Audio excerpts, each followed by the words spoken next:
Well, it is my pleasure to introduce Howell to give our first 3CL seminar of the new academic year. And he's going to give a presentation today drawing on his new working paper, title of which is up there and therefore self-evident to you. Professor Jackson is the James S. Reed Professor of Law at Harvard. He's an internationally renowned expert in financial regulation, international finance, consumer protection, federal budget policy, and entitlement reform. At Harvard, he served as the school's vice dean for administration and budget, as well as the acting dean in 2009. He's written numerous scholarly articles and authored 3 books: Regulation of Financial Institutions, Analytical Methods for Lawyers, and Financial Regulation, Law and Policy, which is the most recent of the 3. Professor Jackson frequently testifies before Congress and consults with government agencies on issues of financial regulation. He serves as a consultant for the U.S. Treasury, UN Development Program, the World Bank, and the IMF. Howell is a frequent visitor to Cambridge. He was the Goodhart Professor in 2012, where he helped to launch the MCL by teaching a module on global aspects of financial regulation. We're delighted he's been able to open up time during his latest visit here to talk about soft dollars and related issues. Thank you, Brian. Thank you all for coming. It's a pleasure to be back with old friends and to meet some new folks here. So there was sort of a question of what I would be talking about when I came. It was in advance. We were sure that Brexit would be worked out and we could talk about that. However, we have not been able to accomplish that. So I'm going to talk about a project on soft dollars, which is kind of a topic related to consumer protection, which is actually not typically what I talk about when I come over to Cambridge. I usually talk about global issues, something kind of international, and Eilish and I have worked on this over time. And, you know, one thing I would say about this paper is it is in some sense about global issues. And, you know, one of the things that I've written a fair amount about and is a common topic is coordination in international finance. And there's a variety of approaches to coordination. One that we used to spend a lot of time on maybe a couple decades ago was harmonization and collective agreements that brought people into perfect alignment.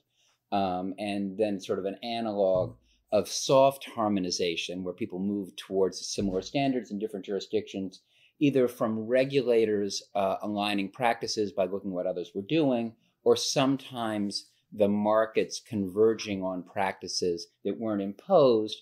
But I did a project a number of years ago where the investment banking world sort of converged on U.S. capital raising practices in the EU, even though not formally required, at least in the private market. So there's a lot of ways to get to harmonization. More recently, harmonization has gone a little bit out of fashion, but there's market access conditioned on comparability that is been going on quite a bit around the world. Sometimes it's what I refer to in my writings as inbound substituted compliance, so that in the United States, if you want to come into the country, maybe you've got to satisfy the regulators that your home jurisdiction is in some sense a substitute for domestic regulation. And of course, in the EU, substantial equivalence analysis is a similar kind of thing, where the regulators say the price of being within the EU or elsewhere is satisfying us that your home country jurisdiction is substantially comparable. And actually, had we had a Brexit conversation, that's kind of what we would have been talking about, but we're not. But what we are going to talk about a little bit, just to put into this framework, is consumer and investor-led convergence. So convergence that's occurring on the consumer demand side in a way. And that's kind of what this project is sort of about, or I'll try to explain that. Now, as I said, it's also about consumer protection. And this is not something I've presented in the past at Cambridge, but you know, one of my lives at home is about consumer protection issues in the financial market. And about 15 years or so, I wrote a paper about what I called something called the trilateral dilemma in financial regulation, which is kind of a mouthful.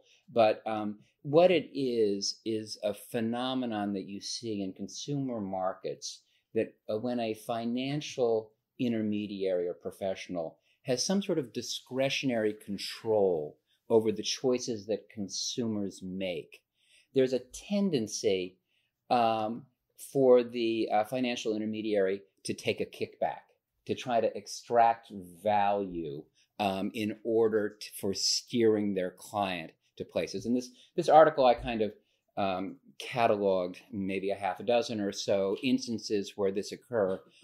Just to motivate this for you, my favorite one was in the education space, where in the United States, a lot of students borrow money. They get recommendations from their university who to borrow money from.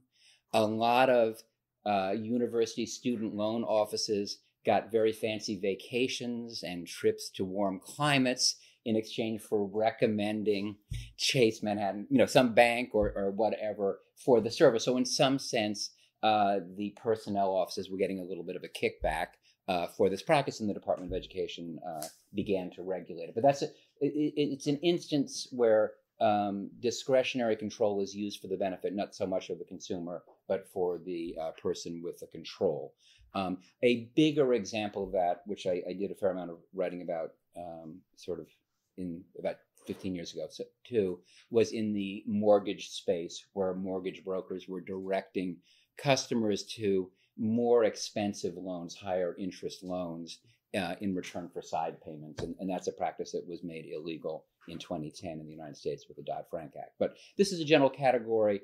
And the specific example that I'm talking about, the soft dollar practices that Brian referred to, is an instance of a trilateral dilemma, at least in my way of thinking about it. And the specific context here, which comes up on both sides of the Atlantic, is when there is an asset manager, an investment advisor, that has money under management. And in the United States, the most common form of retail investor holding is through a mutual fund. In the UK and the EU, the UCIT is the kind of dominant approach. But these mutual funds hold assets that are, owned by investors. And one of the things that the mutual funds do, or the UCITS do, is they trade in what's known as portfolio security. So they have Barclays stock, or they have IBM stock, they have some stock. They trade it in a trading market, the London Stock Exchange, the New York Stock Exchange, some over-the-counter market. And traditionally, they pay what's called a bundled commission, which is they pay not just for the execution service of the trade, but also for some amount of research. And the research goes to the investment advisor and lowers the investment advisor's cost for managing the money. And actually, the investment advisor can use it for other purposes as well. If they get information of this sort, they can use it in a variety of transactions. So they get kind of a bundle service. And it's a trilateral dilemma because they're using the resources of their clients, the investors, for this separate purpose. Interestingly, this has been a historic practice for many decades. And attention really focused on it in the United States in 1975, when we began to deregulate our capital markets to a considerable degree, our Big Bang equivalent, a little bit before the UK. And there was this question of, when we liberalized the markets, would it still be possible to bundle commissions? And Congress decided that they would authorize these, what we call soft dollar payments, by an interesting amendment to statutory law, which preempts fiduciary duty. So all these folks are fiduciaries. And there were lots of arguments before 1975 about whether they violated fiduciary duties for using their discretion in a way that benefited someone themselves as opposed to the beneficiary. And what Congress basically said is, actually it's going to be okay. It won't be a fiduciary breach under federal or state law.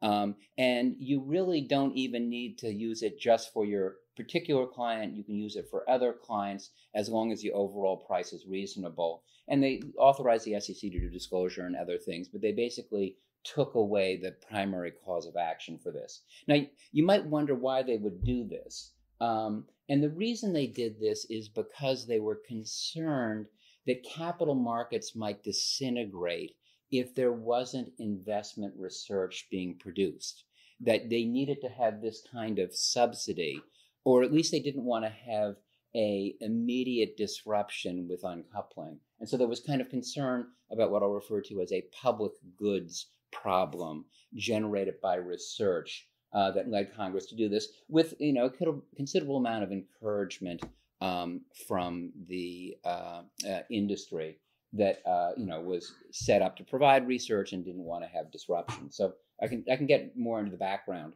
but this basic structure creates a little bit of a dilemma and a challenge, and I want to emphasize this because it's important to understand the incentives that are going on. When you have bundled commissions, you're paying for research and execution services in a same price that's charged to your clients. This is kind of pulled out of the pockets of your clients. Now, you could buy this research in a different way. You could buy it with so-called hard dollars yourself directly. That would come out of your P&L, your profit and loss statement. It would come out of the investment advisor's pocket. And in certain areas, you could actually substitute your own personnel. So you could hire more so-called buy-side analysts and not rely on sell-side analysts. Or nowadays, you could go and buy out from independent directors. So there's a whole bunch of things you could do, but it's sort of more fun if you're an investment advisor to push it down into the bundled commissions because someone else pays for it. So there's this kind of incentive. And there's been, there's been a lot of activity, and I go into this in great detail in the paper, and I'll just kind of summarize it now. But the paper, by the way, will be posted within a month. There's a version of it that I have that's outdated now, so I'll put the new version up, and I think Felix will make it available on the site at some point. But the SEC has policed this over the years, and one of the things they've been concerned about is making sure that not excessive amounts of things were pushed into soft dollars. So there were lots of investigations in the 1990s of sell-side firms sending asset managers for vacations in Aruba and giving them things that were kind of personal benefits, kind of like the university loan officers. And there was kind of an effort to pare down to legitimate research services.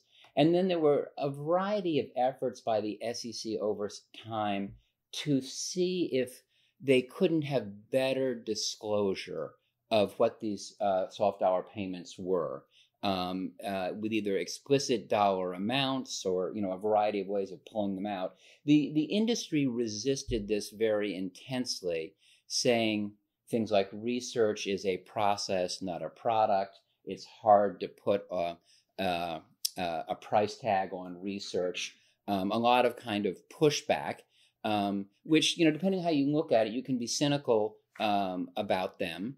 But if you're a professor, what I often think of, well, if I had to put a price on my course and we sort of unbundled academics, I might sort of begin to resist precise pricing, although maybe that would be a good thing or not. But there's just been kind of concern that you couldn't unbundle, it would be difficult to do, and the various efforts that the SEC made through roughly 2007 to regulate more heavily or eliminate the practices kind of have not come to pass.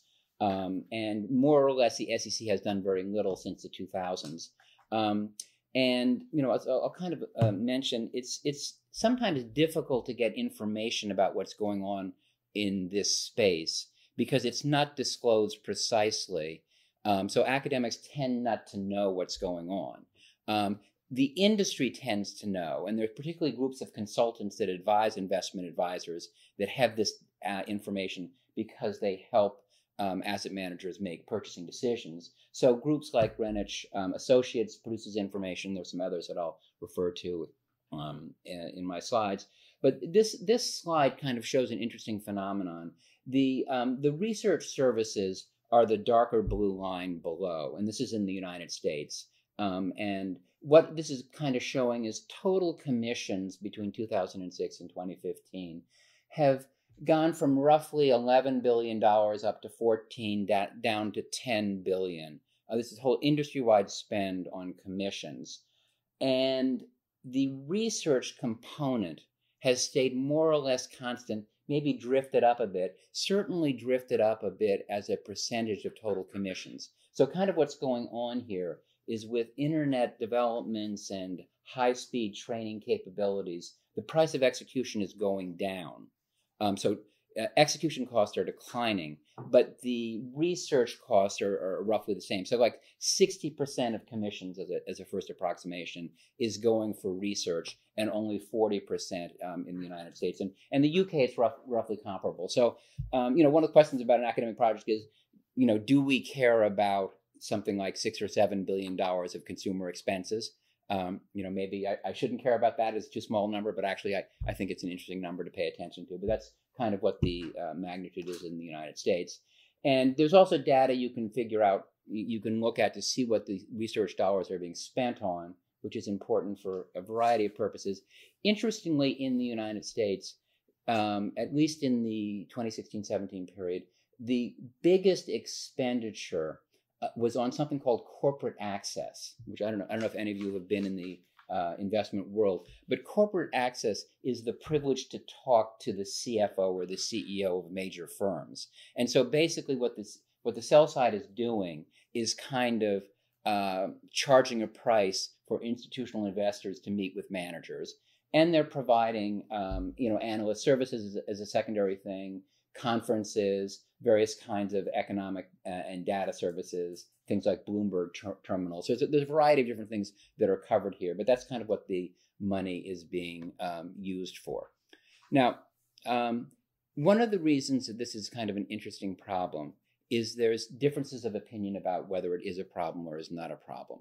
And, I've got a long section in my paper about this, but, the dominant view amongst academic types is that bundled commissions are a form of agency cost, where the consumers are the principals, the asset managers are the agents who are unfaithful in that they are using the money for their own purposes to some degree and not in the best interest of the customers.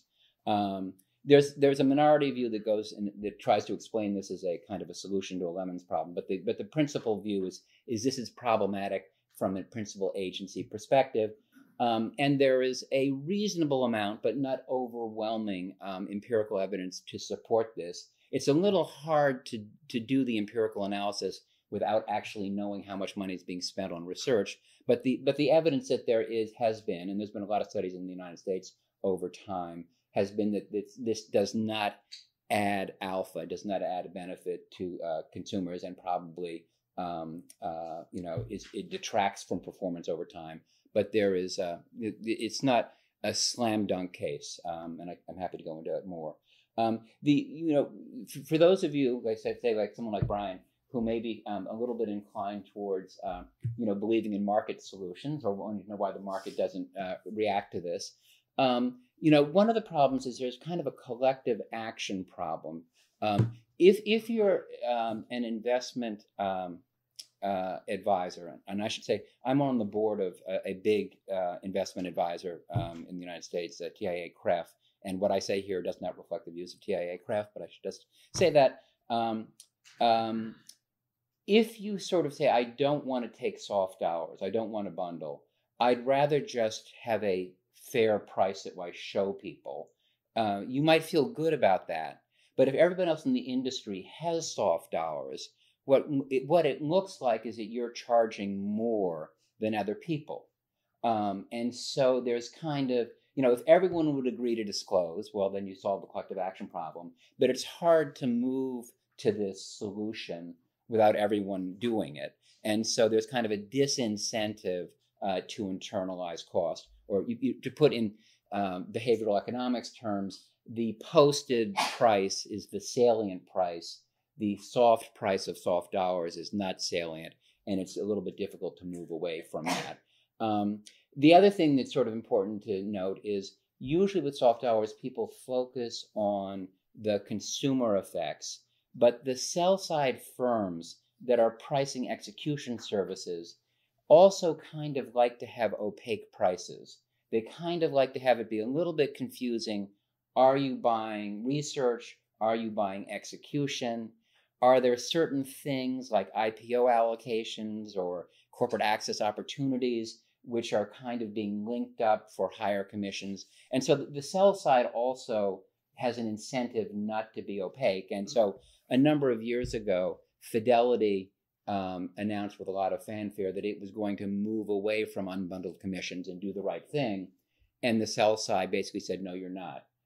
We won't deal with you on an unbundled basis. And so even at that point, Fidelity was the largest U.S. asset manager, but it lacked the power. The other side I've kind of already alluded to, public goods dimension. Is there a public good dimension of this product? Capital markets clearly need information. If you don't have bundled commissions, will you not have sufficient information? That's what kind of motivated Congress back in 1975. There was a little bit of a secondary concern about would it be harder on small asset managers as opposed to big asset managers. So there's a little industry structure concern there. That's definitely a strong line, which we can talk about in Q&A, but it actually is very much at issue right now. But let me just kind of plow ahead and get to MiFID II. So far, I've just kind of been in the United States up to 2008. I mentioned earlier, there's this story of regulatory convergence or movement based on people looking at other jurisdictions and maybe mimicking them or not mimicking them. Oftentimes when that story is told, at least when I tell the story, it's other people imitating the United States. The nice thing about MiFID II is it's not the United States taking the lead. The United States is very much not in the front seat. The UK and the EU are in the front seat. And dating back, Eilish probably knows this history better than I do, but the Miners Report of 2001, kind of, I associate this with the old FSA, has been very much on bundled commission and the problems of bundled commission for most of this millennium.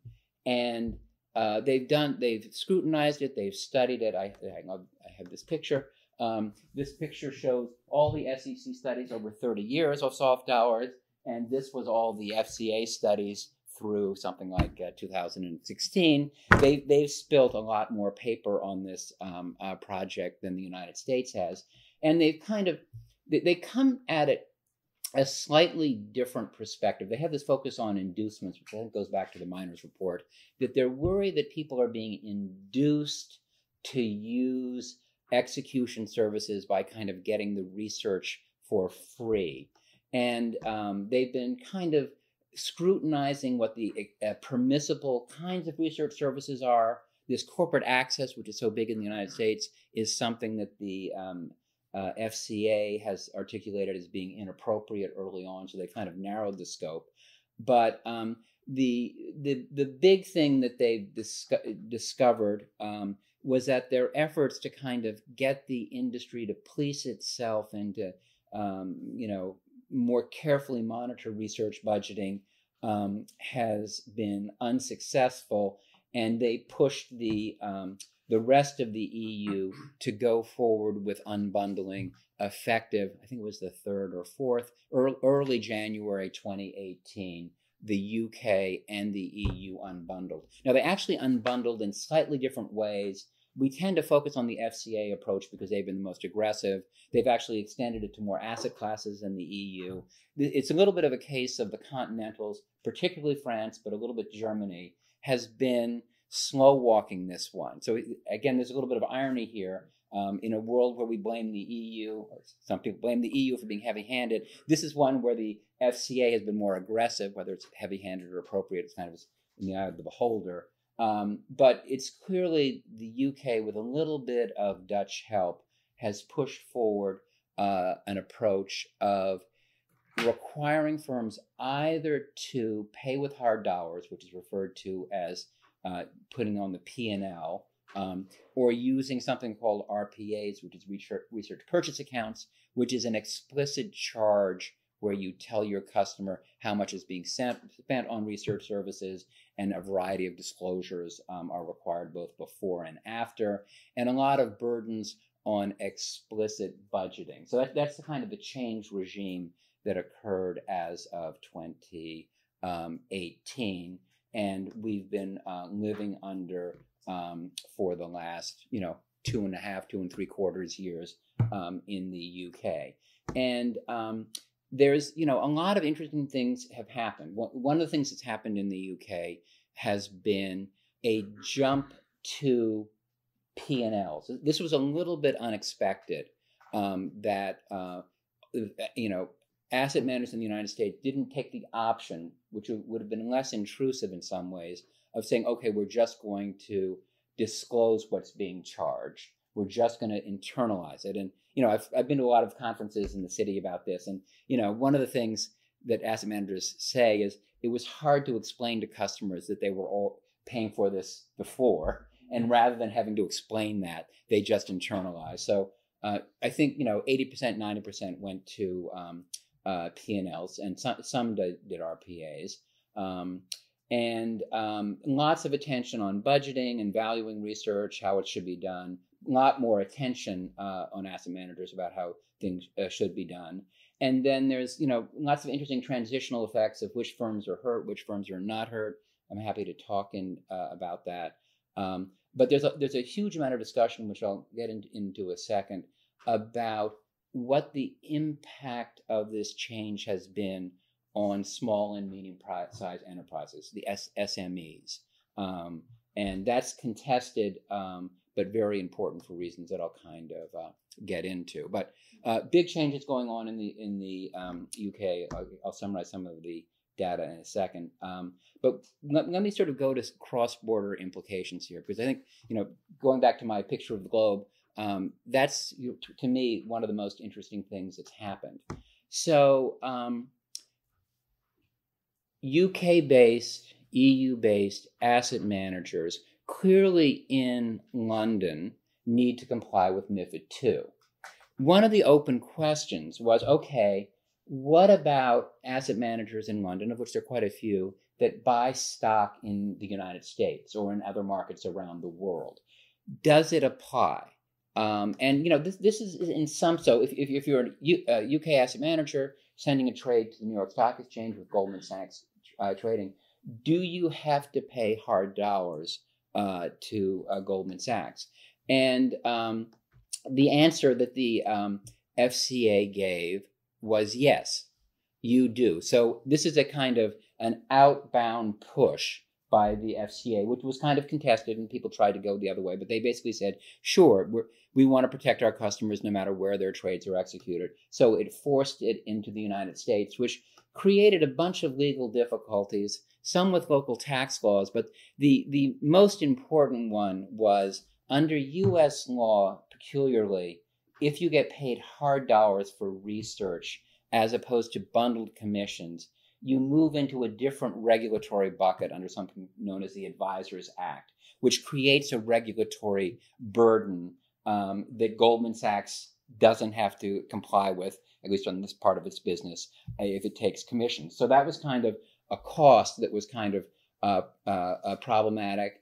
And lots of sell-side firms in the United States kind of complained that they couldn't do it.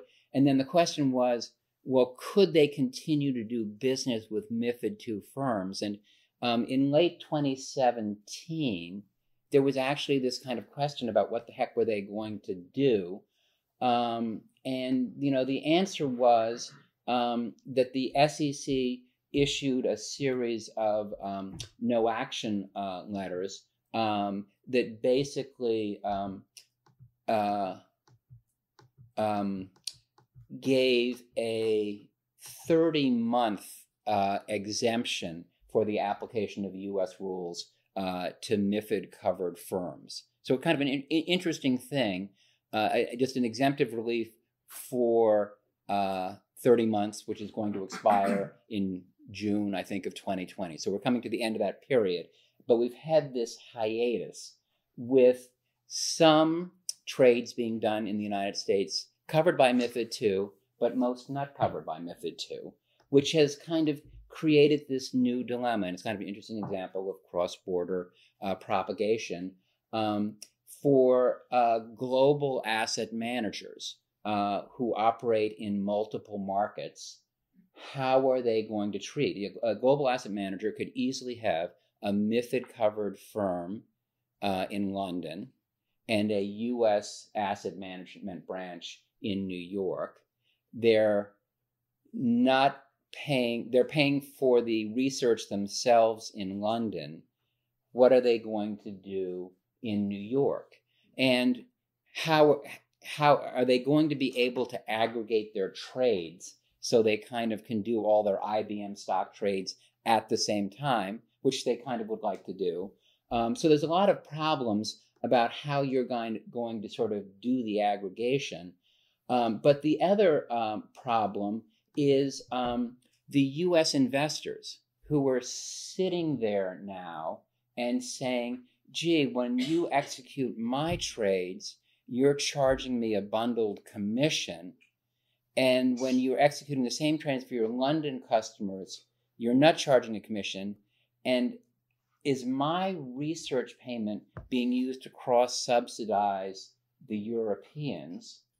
And there's just a whole lot of dissatisfaction that's going on in the U.S.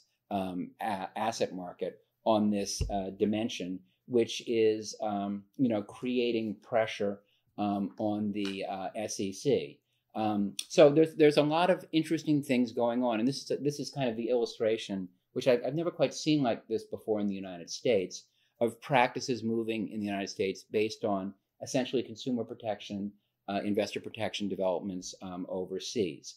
There are certain larger firms that are doing the P&L approach. A small number in the United States are replicating, and some firms that are basically said, globally, we're going to work in a single way.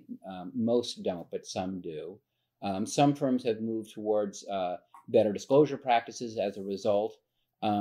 The sell-side firms are kind of really focused on continuing the no-action relief right now, and they're kind of resisting unbundling as much as they can in the United States. And the SEC is just kind of on the fence about what to do. For a while, they were saying they weren't going to extend the no-action relief over as recently as this summer, but it seems to be the case that they're going to extend for another 3 years. So kind of an interesting thing.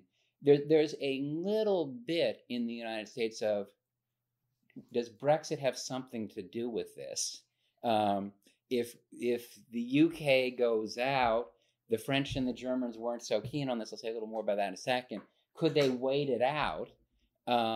But there's, all people saying it's hard to put the genie back in the jar if you think it is a genie. But there's just kind of a little bit of a question what to do. The advisory groups and buy-side groups are kind of pushing for greater transparency at a minimum, probably not on the United States table to completely eliminate research payments, but probably disclosure approach are possible. The thing that's really driving the U.S. authorities, and particularly the chair of the SEC, Jay Clayton, is this concern about SMEs, which is it's sort of interesting.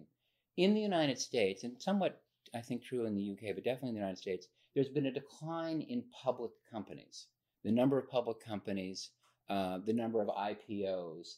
And, within the academic world, there's a little bit of confusion about, is it a bad thing or is it not a bad thing?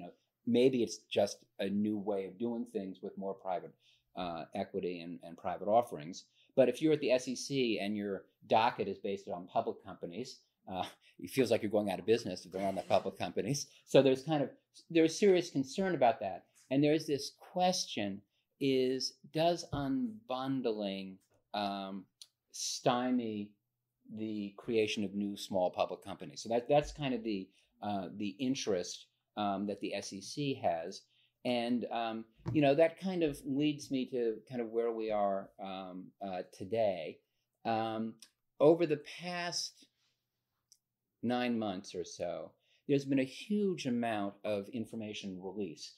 And, one of the reasons my paper's not done is I'm trying to absorb what's going on. There's kind of a collection of data coming out from industry sources.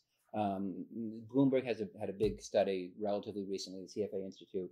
They tend to be surveys of the industry. And the question is, on the sell side particularly, but how do you feel? How are things going? And what's clearly gone on is the number of dollars or pounds being paid to the sell side has declined. And you sort of get estimates of something like 30%, 20 to 30%, a fairly big chunk. And there's a laying off of analysts. And, the market is tight. There's clearly a tightening of market. Prices are coming down.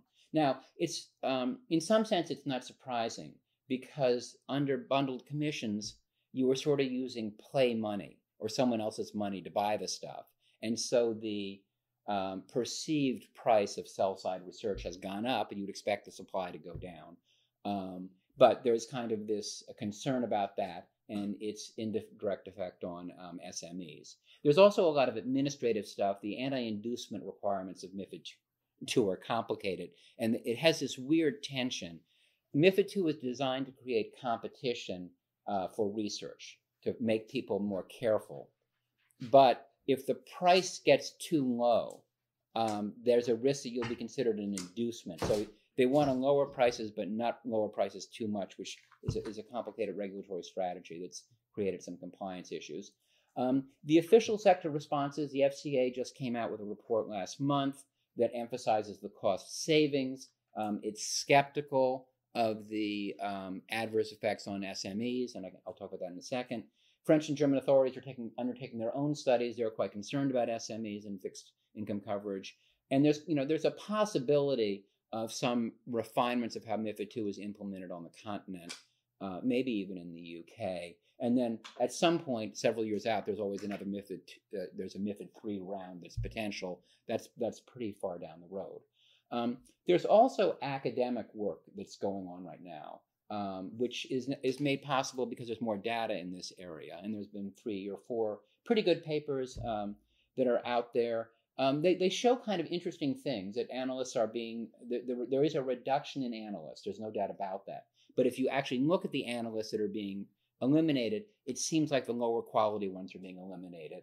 And it's not totally clear that the quality of information or the quality of information for SMEs is being reduced. But there's, that's kind of being studied. It's still a little bit of ambiguous.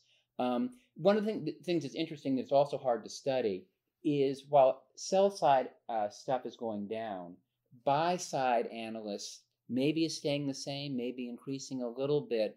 The relative pricing compared to the past is now more favorable to buy-side, because it used to be buy-side was hard dollars, sell-side was soft dollars, which kind of made you favor soft dollars. But if they're both hard dollars, the relative price of the buy-side is now cheaper. And then there's all this new stuff, alternative data, machine learning, GPS data that people are using, tends to come in the IT budget rather than the research budget. So there's substitutes going on that are hard to figure out. This is one of the things that my colleague Jeff Zhang and I have been working on. So just to give you a flavor of the kind of data. This guy's an economist at the Fed. This is not the views of the Fed, but this is interesting pictures for me.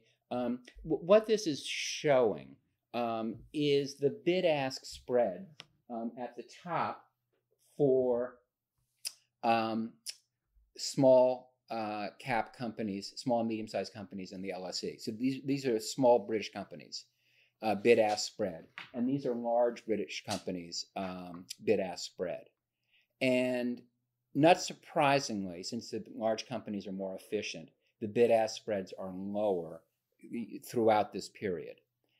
But what this shows is the small companies are not that much different in 2018 than they were in 2016 and 2015. In fact, if anything, they're lower in 2018 than they were in 2016. 2017 there seems to be something else going on there. But if you really thought there was a deterioration in the quality of SMEs, you would expect this differential to be growing under MiFID II, and that's one of the things you're not seeing. And there's other data that goes to that, but that